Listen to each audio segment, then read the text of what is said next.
from the basements of the beautiful Chrysler building in New York City, where Frank the maintenance guy declared it a mask-free zone because he got tired of picking up all the dirty ones. This is the Scammies, and I'm your host, Michael Robertson. Each episode, I'm trying to make you a little bit smarter so you can spot the scams and the scammers and ultimately keep more of your own money.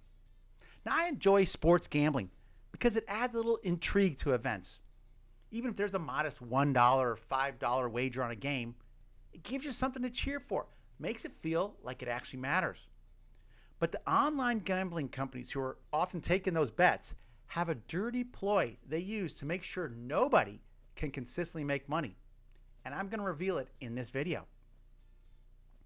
Now, with sports gambling, you're betting on which team will win, but sometimes the teams are mismatched, with one clearly being stronger than the other. So instead of betting on the winner, you have to bet on how much the winning differential will be. This is called the line or the point spread.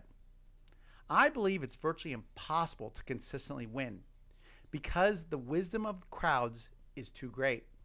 Meaning, all the gamblers are voting with their dollars, with their bets, and they're creating a betting line that reflects the collective knowledge. Thousands, sometimes millions of sports bettors are factoring in the talent of the team, the opponents, the injuries, weather, and tens of thousands of other factors. When you're placing a bet, you're saying they're either too high or too low. To put this another way, you're saying that you're smarter than the collective wisdom of everyone else. It's possible that you have some knowledge that others aren't overlooking, and that this bit of data is so powerful that it can alter the outcome versus what others think will happen. But it's highly, highly doubtful. In the stock market, there's a term for this. It's called the efficient market hypothesis. That's wonky, but what it means is that at any given time, the price of a stock accurately reflects all the public knowledge available at that time.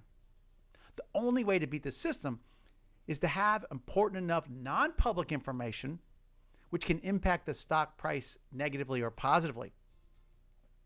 This is why you should ignore stock pickers who say they can tell if a stock is a good buy or a sell. The same is true with sports, where there's an entire industry of people called touts. They try to convince others that they can pick the winning sports team. They're lying. They can't. If they could, they wouldn't bother trying to sell that information to you for a few bucks. Instead, they just place their bets and keep all the winning for themselves. But that's not the dirty ploy used by online bookies that I mentioned. That's just how markets work, whether they're stock markets or betting markets. Here's the dirty truth about online gambling companies. If you make a few winning wagers, they will limit the amount you bet to a trivial amount. Or they may even terminate your account entirely. Let me give you a specific example. Let's say you want to bet on women's swimming, and you have an idea that a swimmer who just started competing against women has something unique that makes you believe they can win the race. So you place a bet in league competition, and you win. Then you place a bet in regionals, and you win again. When you try and place a bet on nationals, you get a notice restricting your maximum bet to just 50 cents. Maybe it looks something like this, or looks like this. These are actual notices from two very popular online gambling companies limiting a player's bet. One has their maximum bet limit set to 35 cents, and another a laughable 7 cents. Players aren't banned technically, but practically they are, because it'd be impossible to win more money than you can find on the ground in a Walmart parking lot. This is how all the online sports books work. If you win too much, they shut you down. And this is because of how the bets are collected and the payouts happen. With online bookies, they're keeping 100% of the losing bettor's money, but they have an obligation to pay out the winners out of their own pocket. If there's more winning bettors, they could lose huge money. Now, they try to get an equal number of people betting for each team, but that's not always the case. This is not how all gambling works. For example, in horse racing, The racetrack doesn't care who wins because they put all the bets into a pool of money. Then the track takes out 15 to 18% for themselves, and the winners get paid out of the remainder.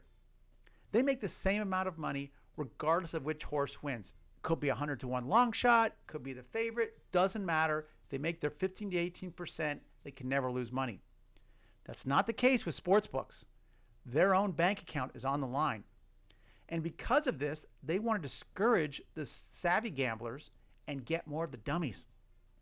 Now, these are companies free to set their own rules, of course, but they should disclose that if you win, they will drastically limit your betting amounts. They'll probably never be upfront about this, so I'm telling you here, and it's important for gamblers to be savvy.